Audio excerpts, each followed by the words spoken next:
Друзья, всем привет! Сегодня у нас последняя пересадка одной из 5 орхидей, которые прям буквально завтра-послезавтра примут участие в одном из экспериментов. Я подготовил 5 орхидей, и это вот 5-я орхидея, которую мы 4 дня назад вместе с вами потрошили из магазинного горшка.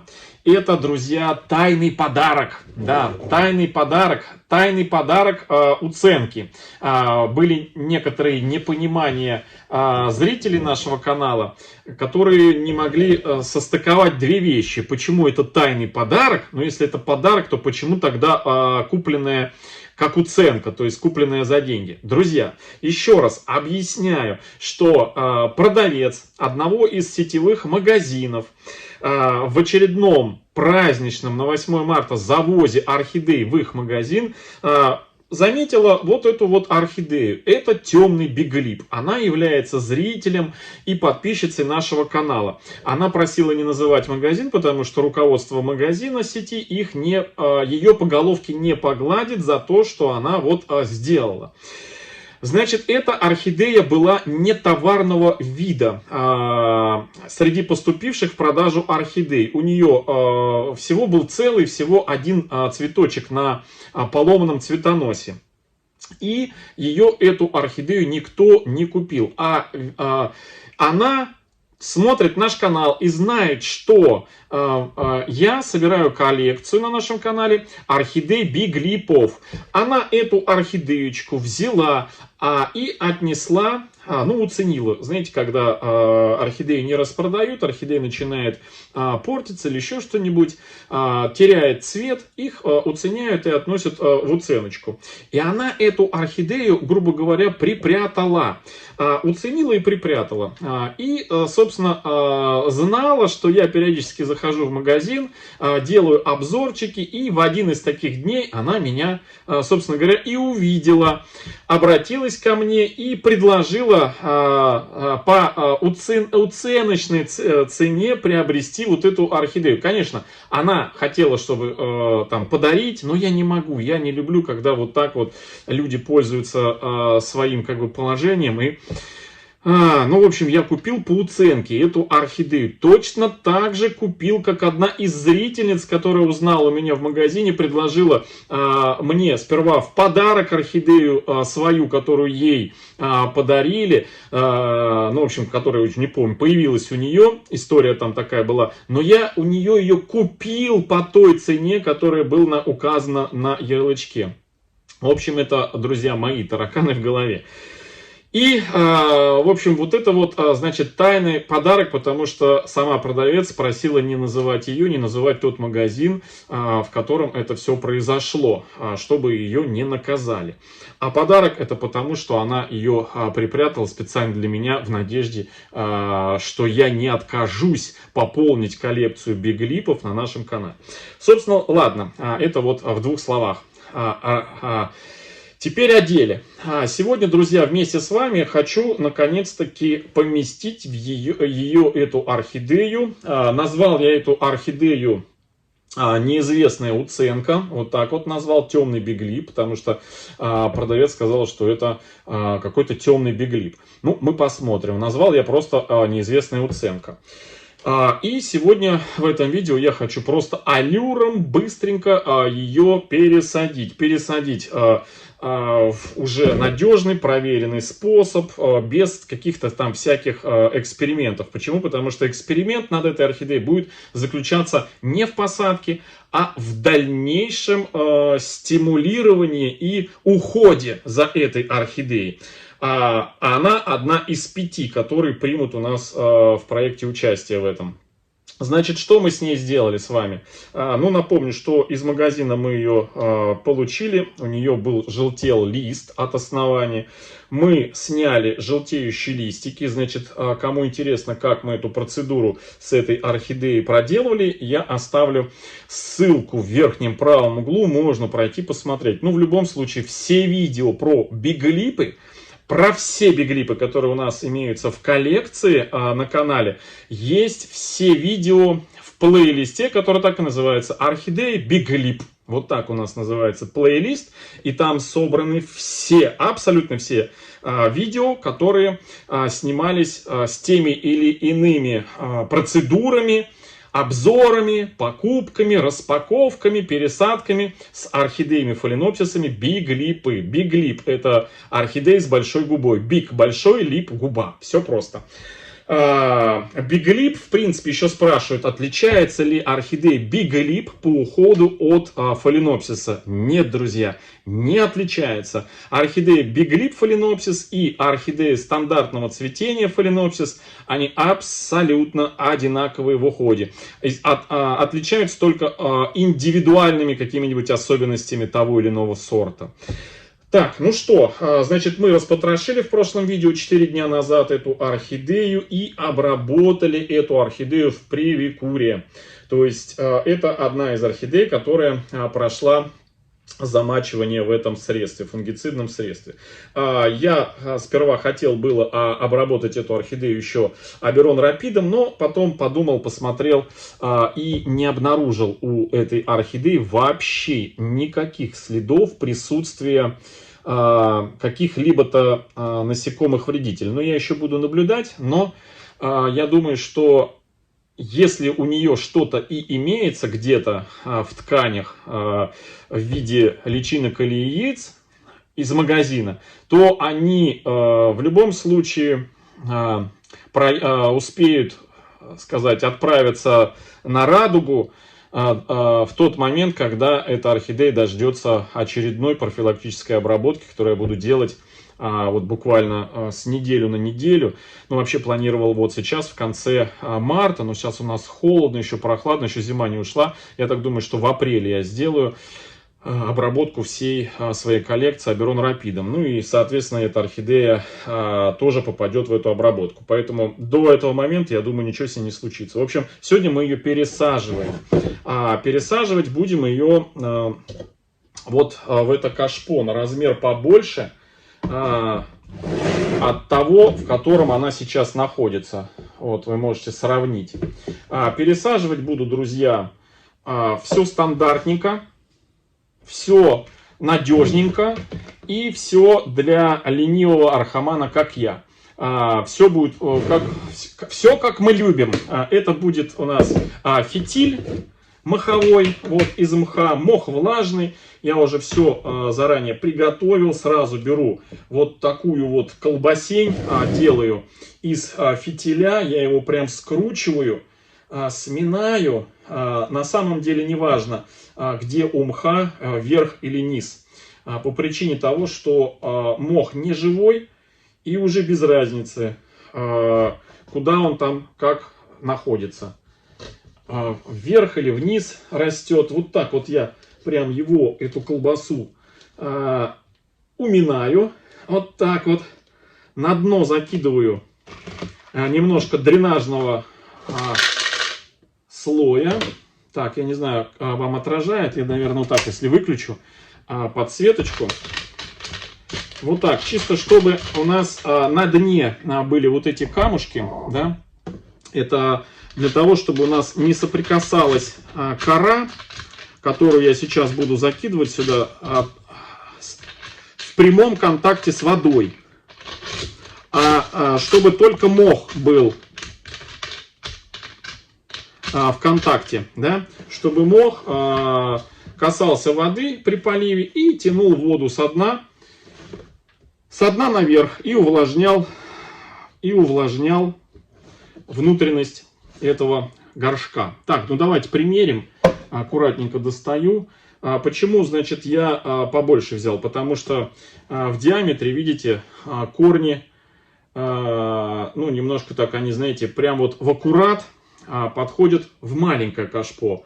Но мы сажаем с заделом чуть на вырост, поэтому чуть-чуть побольше кашпо взял, с учетом, что будет еще моховой вот этот вот фитиль, чтобы у нас все поместилось. Естественно, к фитилю я выбираю корни, видите, свежие. Хочу вот, которые свежие, я хочу, чтобы они были к фитилю. Оно уже, орхидея сама решит, хочет она к ним тянуть эти корни, не хочет, это она уже сама решит.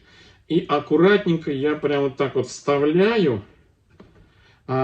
Нижний корень у нас, видите, в выемку упирается вот здесь. Я хочу его подправить, чтобы он у нас не упирался. Оп, вот. И сразу, смотрите, как орхидеечка сразу пошла. Как она хорошо зашла. Прям идеально. Друзья, посмотрите. Так, ну давайте я накидаю вниз туда немножко коры. Значит, у нас будет кора. Обычная кора. И даже не просто обычная, а прям супер обычная. Наполовину состоящая, видите, здесь есть красные такие прям вот светло-коричневые кусочки коры. Это, друзья, кора лиственницы. Да, меня спрашивали уже не раз, а можно в лиственницу сажать, а можно орхидею в лиственницу. Ну, вот, друзья, вот здесь кора у нас частично из лиственницы состоит. Половина лиственницы, половина обычной сосновой коры. Ничем я ее не обрабатывал. Значит, на дно я сперва кину вот такие вот кругленькие, чтобы они перекрыли дренажный слой. В прошлом видео, вчера, по-моему, да, я уже рассказывал для чего. Ну, чтобы со дна быстренько у нас вода не испарялась, а немножко застаивалась там. Ну, задерживалась, неправильно я сказал. Не застаивалась, а задерживалась. Вот так вот я это все делаю. Вот так вот.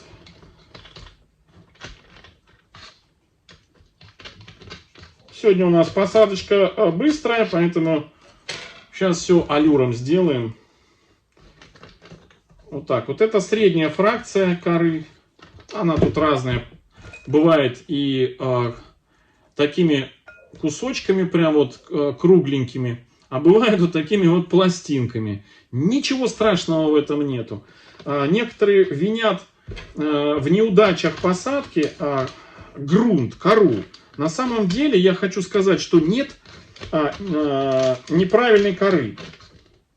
Есть просто неправильный уход в этой коре. Так, ну вот так вот. Вот так вот. Теперь я беру нашу бесформенную куски. Кстати, мне написали жалобу. Жалобу в комментариях. В предыдущем видео я, значит, на вопрос, где покупал вот такую бесформенную кору, я назвал фамилию продавца Низовцева, да. И мне одна из зрительниц, знаете, что написала? Написала, что Георгий, ты похвалил этого продавца. А я, по-моему, перед Новым годом заказал у нее кору и оплатила все. И все, она пропала, не выходит на связь.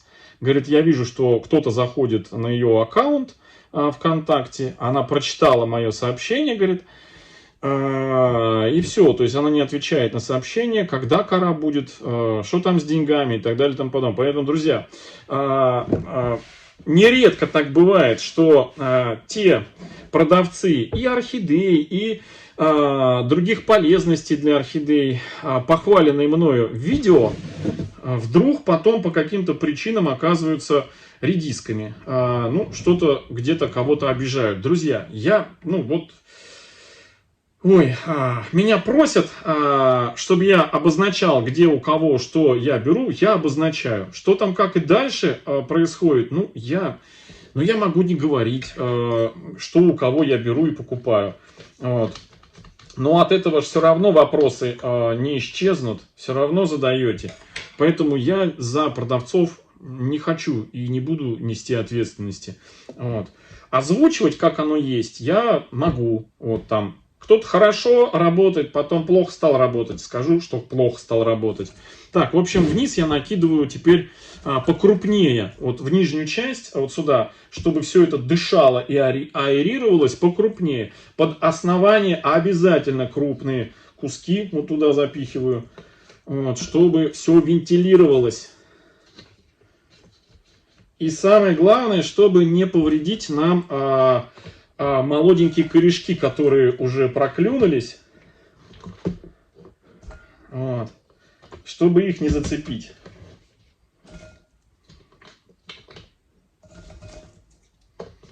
Так.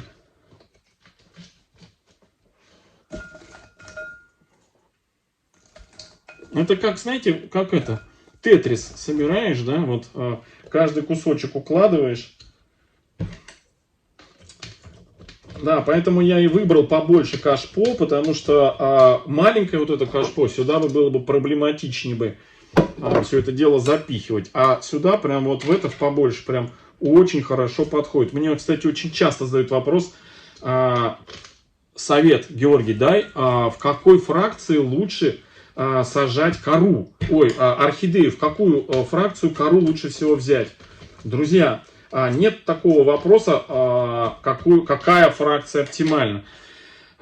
Чем больше горшок и больше орхидей, тем крупнее фракция. Чем меньше орхидей и меньше горшок, тем мельче. Нету такого понимания, в какую лучше посадить. Все зависит от орхидеи и от горшка, в который вы ее сажаете.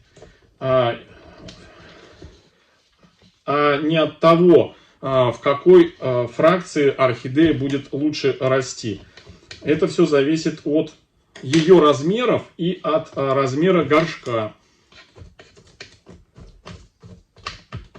Так, ну прям у нас все тут идеальненько заходит, все.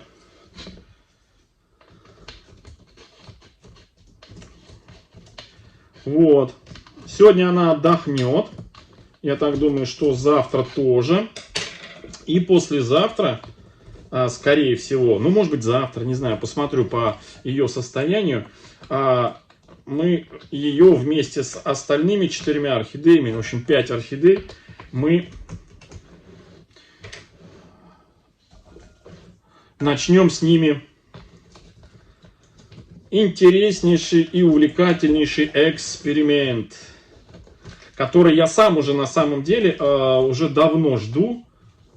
Так, ну все, вот крупные куски у нас мы заканчиваем укладывать. Теперь сверху помельче можно наложить.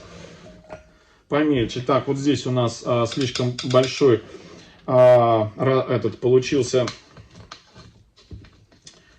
промежуток. Поэтому сюда мы сейчас что-то помельче закинем. Оп, оп, оп. Видали как? Оно само туда залетает. Оп. Помельче вот эту кору, чтобы она теперь провалилась вот здесь вот, перекрыла по воздушные пазухи. Это вот сейчас пошла кора лиственницы.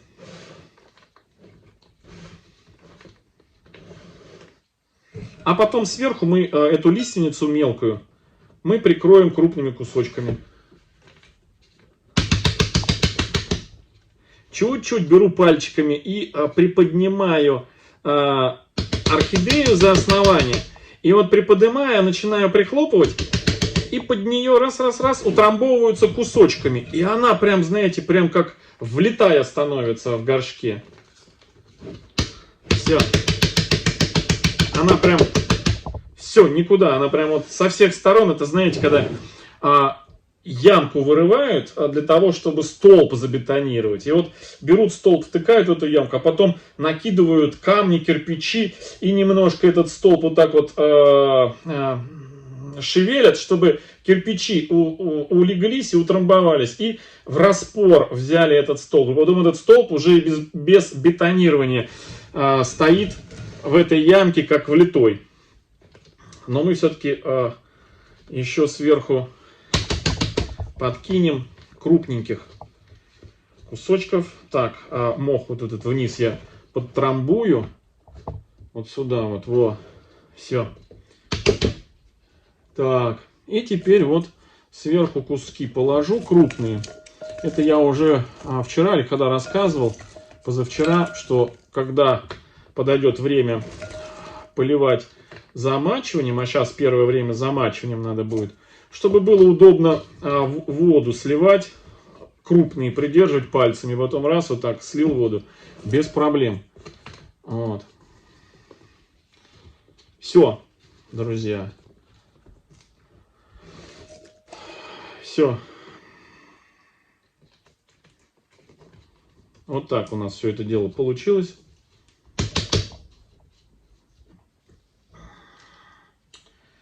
О, Смотрите, она даже не шевелится. Она села так хорошо, что прям даже не шевелится. Все, и я, значит, сюда вставляю бирочку. Хоп. Опа. Неизвестная уценка. Все.